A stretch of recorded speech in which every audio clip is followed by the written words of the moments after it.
엔화 약세는 거의 막바지에 왔다. 수조를 그렇게 깔고 있는데 왜 주가가 이렇게 빠져? 이거 엔화 아니고선 전 개인적으로는 설명할 수가 없다라고 금리 인하 이제 해야 될 수도 있다라는 생각이 들어서 그렇다라고 한다면 제 기준에서는 내년 1분기거든요.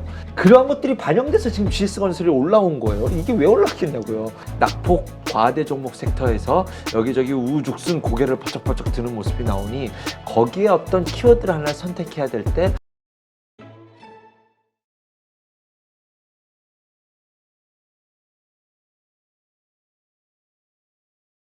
자, 지금 일단 그 반등이 시작이 됐는데 이 반등장에서 어떠한 주식들을 우리가 좀 관심 있게 공부해야 될 것이냐. 일단 2차 전지는 개인 투자자들이 많이 하고 있으니까 그거 우리가 또 언급했으니까 이거 일단 제외한다고 봤을 때 어떤 주식들을 좀 집중적으로 공부하는 게 좋을 것이냐. 오늘 시장을 보면서 앞으로 이 섹터가 좀 강할 것 같다. 이렇게 좀 보여지는 게 있었나요?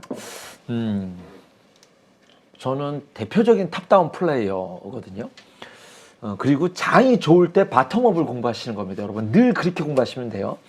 그랬을 때 제가 지금 핵심 변수를 보는 것이 유가 그리고 엔화인데 엔화 약세가 늘 불편했잖아요.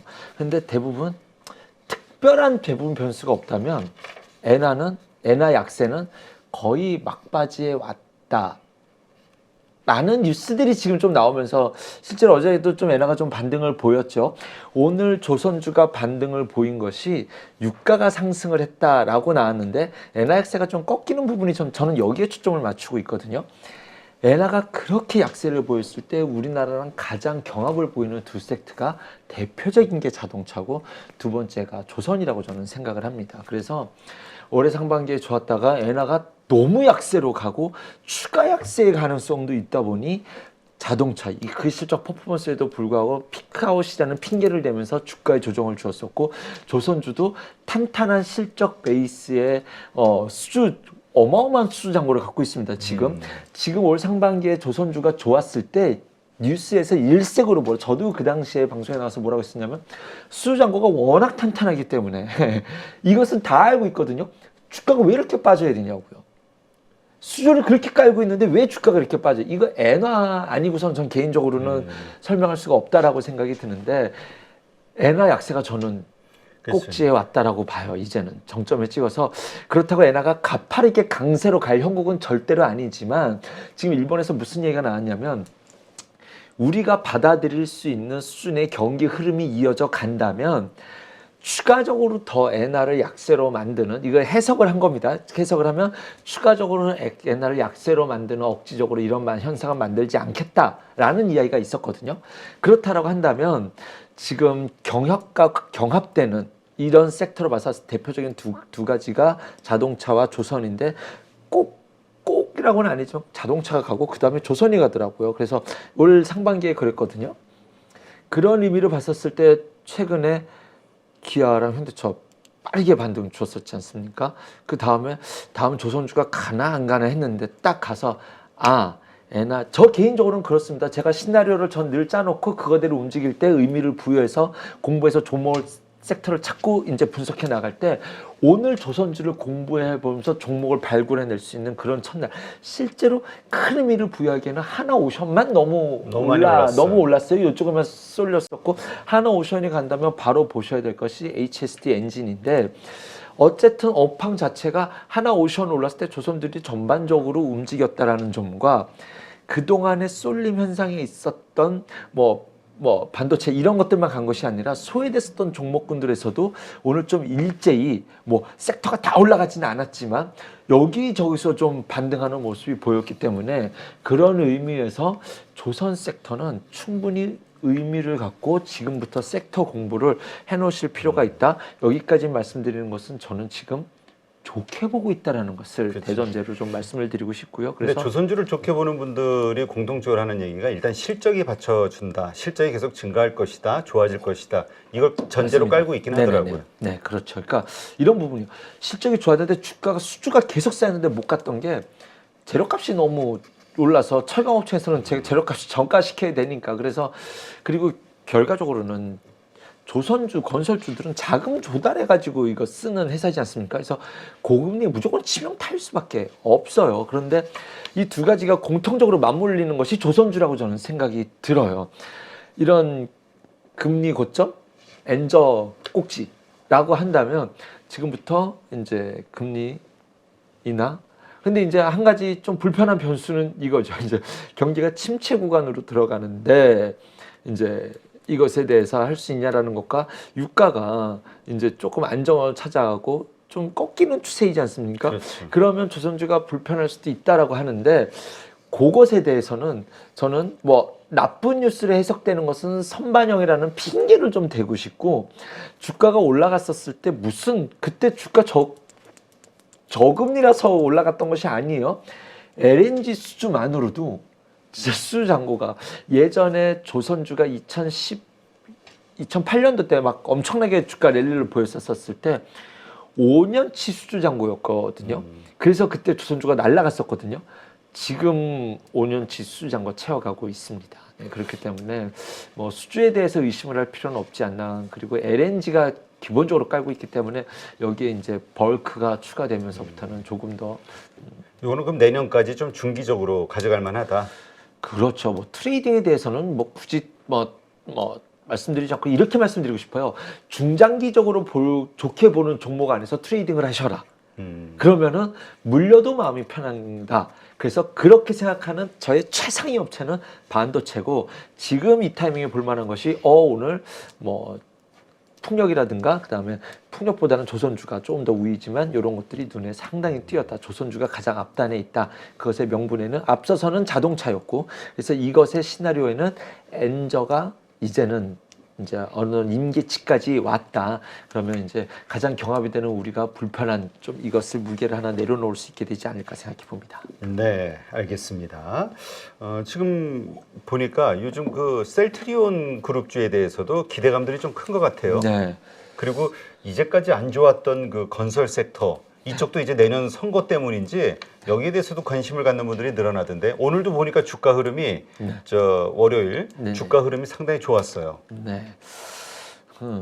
2주 전에 저는 이제 여기 있으니까 종목 추천을 못하게 돼 있거든요. 그런데 셀트리온 그룹 정도는 가능하니까 처음으로 한번 그렇지. 네. 우리 중소형주 작은 그건 거는 안 못해도 되지만 대형주 셀트리온 정도야. 정도로 제가 커플을 쫓아다니지는 않겠죠. 그죠? 네. 그래서 그걸 한번 말씀드린 적이 있는데 합병에 대해서 무난하게 진행이 된다는 것을 전제로 왜냐하면 매수청구 가격 이하로 떨어졌다가 그 위로 올라왔기 때문에 합병이 이루어질 가능성이 높아진 거잖아요. 그래서 합병이 이제 3사 합병이 내년에 이제 서정진 회장의 뜻대로 이루어진다라고 한다면 셀트리온이 기본적으로 하고 있는 일들이 꾸준히 잘 되고 있어요. 그러니까 예전에 주가 고점일 때랑 지금이랑 보면 회사가 망가져가지고 주가가 빠진 게 아니라 밸류를 많이 땡겨왔다는 때문에 많이 빠졌고 바닥권에서 오랜 기간 동안 바닥에서 이것을 버텨내는 인내의 고통의 시간도 충분히 좀 내성이 생겼고 그 기간 동안 자사주 매입도 상당히 많이 해놨거든요. 3사 합병은 제 기준에서 서정진 회장의 마지막 수건 사업 같은 그런 느낌이에요. 이 다음에 그 동안 그 기본적으로 갖고 있는 바이오시밀러는 굉장히 잘 되고 있었습니다. 그 다음에 추가적으로 할 뭐 아일리아라든가 이런 것들이 또 많아요. 굉장히 많은데 그다음에 램시마 미국 시장도 있고 SC에 대해서 미국 시장에 대한 기대감도 있기 때문에 이런 것과 관련해서 지금부터는 3사 합병이 끝난 이후에 그것의 밸류에 대해서 본격적인 그림을 좀 그려나갈 수 있지 않을까?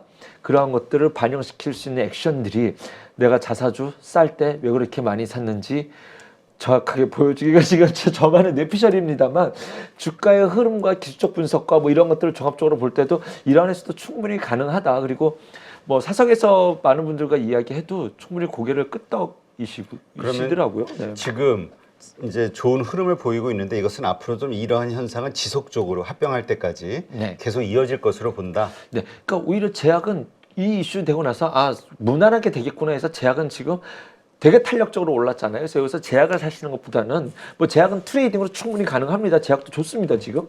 근데 그냥 저는 단기적으로는 12월에 갑자기 많이 오르면 일단은 조금 트레이딩 영역으로 보되 기본적인 틀은 합병 이후 계속 내년, 내후년까지도 한번 보셔라 라고 말씀드리고 싶고, 또 하나는 아까 방송 전에도 잠깐 말씀드렸지만 제 아는 형님 중에 코로나 때도 주식 투자를 안 하셨던 분이 코로나 때도 그때도 주식 투자 안 했던 선배 형이 한 분 계세요. 그분이 정남아 주식 좀 사야 되냐? 한번 이러면서 하셔갖고 형이 주식을 나한테 물어보는 걸 보니 지수가 거의 꼭지 온 것 같네요 라고 말씀을 드렸었는데 아니나 다를까 거의 그 부분이 거의 꼭지였습니다. 최근에 이분이 사업을 하시는 분이다 보니 주변에서 주식이 힘들다는 얘기를 좀 많이 들으셨나 봐요. 그래서 그리고 뉴스에도 공매도도 못하게 한다 막 이런 이야기가 나오니까 이분이 이번에는 좀 마음이 바뀌셨나 봐요. 그래서 정남아 오히려 지금 이럴 때 주식을 사야 되는 거 아니냐? 뭘 살래 해가지고 형 GS건설 사라면 사시겠어요? 야 그건 너무한 거 아니야? 그러니까 사시라고요 라고 해서 오히려 제 바깥에서는 GS건설을 저는 조금 아무런 기대감이 없기 때문에 지금 리포트들 보면 그쵸. 절대로. 근데 제가 방송을 하는 사람으로서 방송으로 사라고는 말씀드리기는 어려워요. 그리고 제가 그 당시에 말씀드렸을 때는 GS건설이 13,000원대였는데 지금 제가 그 당시에 단기 목표가로 봤던 것이 18,000원이었거든요. 그렇기 때문에 지금 트레이딩 관점으로도 썩 매력은 없지만 지금 많이 올랐어요. 그동안. 투심이 바닥권에 있을 때 이런 종목군들에서 좀 서치를 해본다라면 투자 기회가 있을 수 있다라고 생각이 들고, GS건설은 말이 전혀 안 되니까 여기서 한번 하락 파동을 맞으면 그때는 조금 더 적극적인 매수도 가능할 거라고 봅니다. 이번에 조정 파동이 어떻게 줄지 모르겠어요.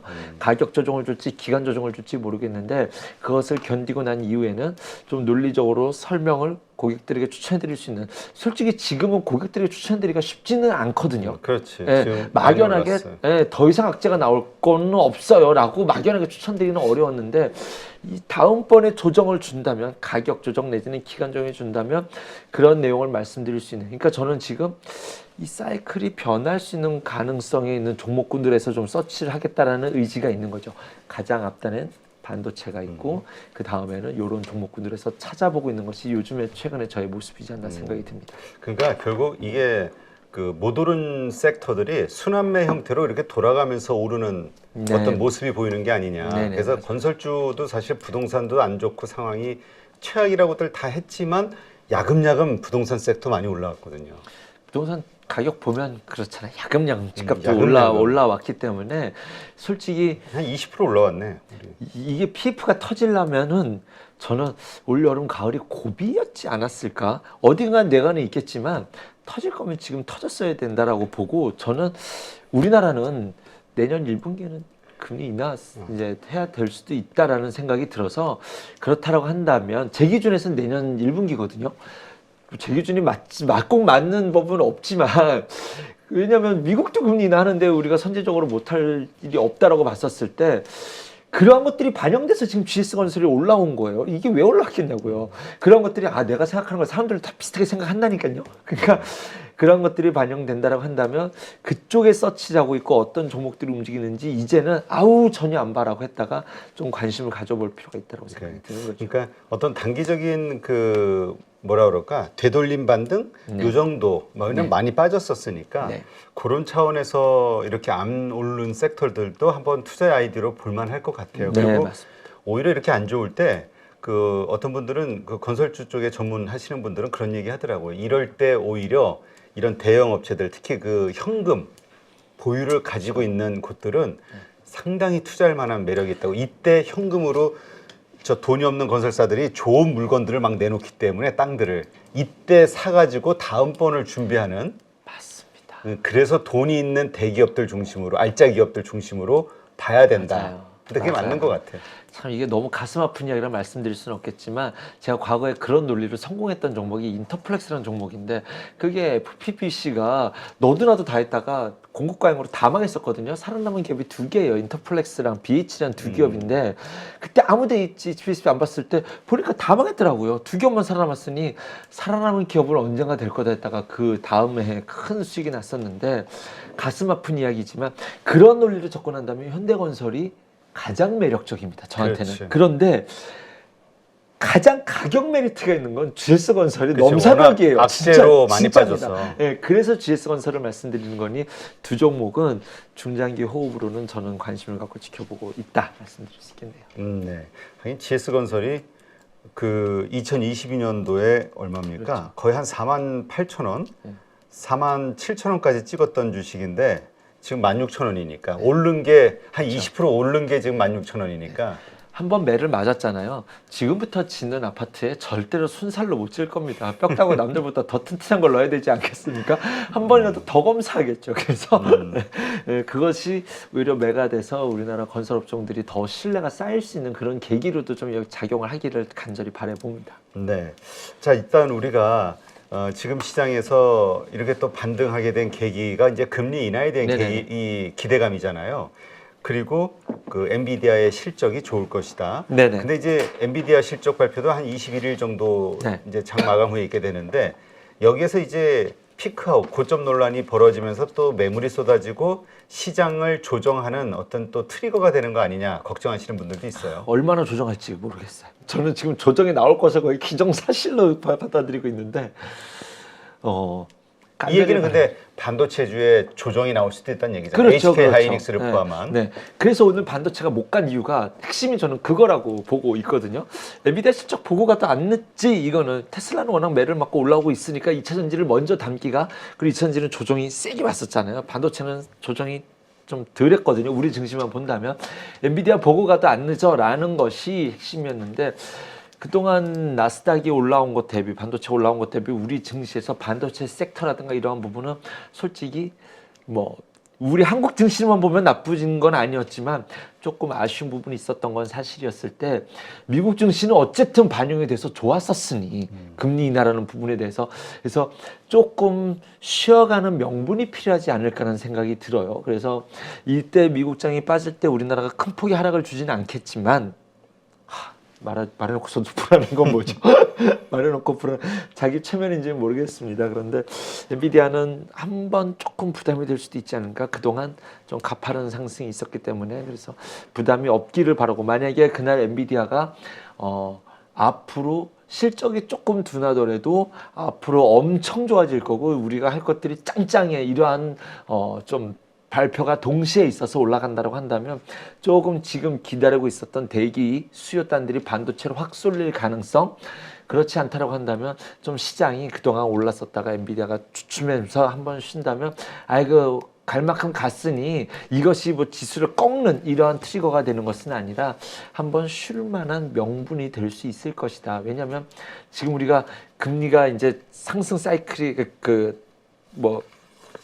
끝났다 뭐 이렇게 보지만, 그렇다고 이제 뭐 금리가 막 하향으로 가거나 이럴 상황은 또 아니거든요. 어쨌든 공식적으로는 이 고금리 상황이 좀 오래 갈 것이다가 공식 그렇죠. 입장이니까. 그렇죠. 연준의. 그리고 내년까지도 그럴 거야. 이게 금리가 이제 막 떨어져가지고 우리가 생각하는 금리 인하라는 것이 그렇게 빨리 오지 못해요. 그리고 실제 10년물 금리가 어떻게 움직이는지 봐야 되는데, 내년에는 좀 끈적끈적할 거예요. 왜냐하면 그러니까 당분간은 지금 바이든 행정부는, 지금 우리가 금리가 여기까지 온 것이 통화 정책이 아니라 결국 재정 정책으로 이렇게 온 거지 않습니까? 그러니까 바이든 행정부가 재정을 계속 써야 되는 언급에 또 입김을 내야, 뿜어야 되잖아요. 앞으로의 공약이라든가 이것을 유지하기 위해서. 그렇게 했었을 때마다 사실 이번에 우크라이나 뭐 이스라엘 지원하겠다 해가지고 채권 또 찍겠다 해가지고 그때 또 채권 또 박살났던 거 아니었습니까?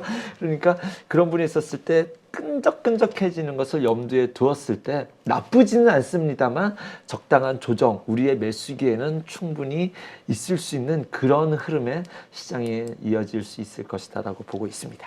네, 알겠습니다. 하여튼 이게 그 지금 2,500선 돌파해서 뭐 2,600, 700 쭉 네. 올라가야 되는데, 그러기 위해서는 일단 외국인의 수급 이게 아마 좀 도와줘야 되고, 그러자면은 또 우리가 바닥에서 일어나는 어떤 거래대금의 확 증가 현상 이런 걸 좀 봐야 되는데, 거래대금이 좀 시원찮은 맞아요. 것 같아서 약간 그래요. 좀 감이 좀 씁쓸해요. 네.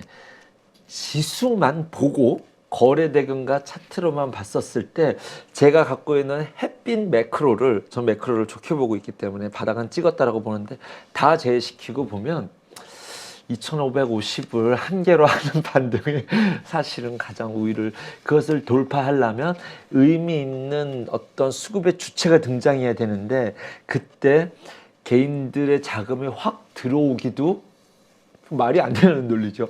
오히려 그거보다는 테마 순환매가 더 말이 맞아요. 여기에 물려 있었던 개인들이 반등이 나오면서 팔면서 다른 섹터로 넘어갈 수 있는 테마 순환매가 나오면서 좀 온기가 확산되면서 매매가 활성화되는, 그러다 보니 조금씩 자금이 유입되는 요 정도 그림은 그릴 수 있지만, 지금 현 상태에서 공매도도 안 다는데 외국인이 적극적으로 액티브 자금이 들어오기도 어려울 것이고, 기관들 자금이야 뻔한 것이고 개인들이 아직 동요되기 어려우니 지금 일단 외국장도 미국장도 오를 만큼 오른 상태에서 2,550을 한 개로 한 반등의 시나리오를 전제로 대응 전략, 테마의 순환매 정도까지는 긍정적인 뷰를 볼 수 있다는 것, 저는 장기적인 뷰로 되게 좋게 보고 있다. 그래서 거기를 맞고 조정을 준다면 매수의 기회가 또 있다라는 것이지 시장을 어둡게 말씀드리고 싶지는 않다라는 것을 다시 한번 강조드리고 싶습니다.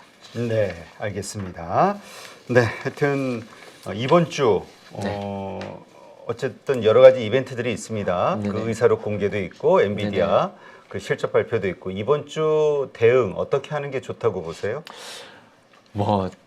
진짜 어려워요. 가장 어려워요. 왜냐하면 종목별 섹터별 대응이 다 다르기 때문에 제가 일단은 가장 마음 편한 것을 저의 시장의 뷰를 좀 압축해서 쫙 요약해 드린다라고 한다면, 물리더라도 대응해 볼 수 있을 만한, 물리더라도 사볼 만한 조정이 섹터라고 있다면? 한다면 가장 앞단에 있는 것은 삼성전자, 하이닉스일 것 같고요. 왜냐하면 제가 걱정하는 것이 외국인이 매수를 하는데 이 두 종목만 사가지고 종목별로는 막 치고 이렇게 하다가 점점점 폭이 줄어들더니 나중에 이 종목들만 가는 일이 생기면 지수 좋고 개인들 피해보는 이런 장이 오거든요, 내년에. 그럴까봐 우려도 되고 있어서 일정 부분은 여기에 큰 나무 하나 정도는 심어두고 플레이를 하는 것도 나쁘지 않다라고 보고 있고요. 그 다음에서는 아직까지는 온기가 다양한 섹터로 확산되면서 낙폭 과대 종목 섹터에서 여기저기 우죽순 고개를 버쩍버쩍 드는 모습이 나오니 거기에 어떤 키워드를 하나 선택해야 될 때 저는 엔저의 극점이 왔다라는 점에서 조선주 지금 이 자리에선 트레이딩 해볼 수 있을 것이다 라는 점으로 제 시장의 전체적인 뷰는 일단은 요약해 드릴 수 있을 것 같습니다. 네, 알겠습니다. 네, 이렇게 해서 IBK증권 함정남 차장과 함께했고요. 오늘 좋은 인사이트 고맙습니다. 감사합니다. 안녕하세요. 8.15 모니터 가족 여러분, 임수열입니다. 이번에 하나증권과 8.15 모니터기 함께 특별한 이벤트를 진행하는데요. 8.15 모니터 가족분들이 하나증권 신규 계좌를 개설하시면 특별한 혜택을 받으실 수 있습니다. 첫 번째 혜택은요, 국내 주식을 살 수 있는 3만 원을 드립니다. 두 번째 혜택은 하나증권과 함께하는 8.15 머니쇼 초청 받으실 수 있는 초청권입니다. 8.15 머니쇼는 특별한 강사진들에 의해 진행되는 프리미엄 세미나로 매회 500분을 초대해서 진행할 예정입니다. 그 외에도 소수점 주식 혜택을 드릴 거고요. 하나증권 계좌를 처음 만드는 분이라면 누구나 신청 가능하십니다. 이제 혜택 받는 방법 알려드리죠. 영상 하단부 더보기란에 기재된 링크를 통해 신청하시면 됩니다. 반드시 더보기란 링크를 통해서 계좌를 개설해야 이 혜택을 받을 수 있으니 유의해 주시기 바랍니다. 하나증권과 8.15 모니터기 함께 주식으로 하나 되다. 8.15 모니터 가족 여러분의 많은 참여 부탁드립니다.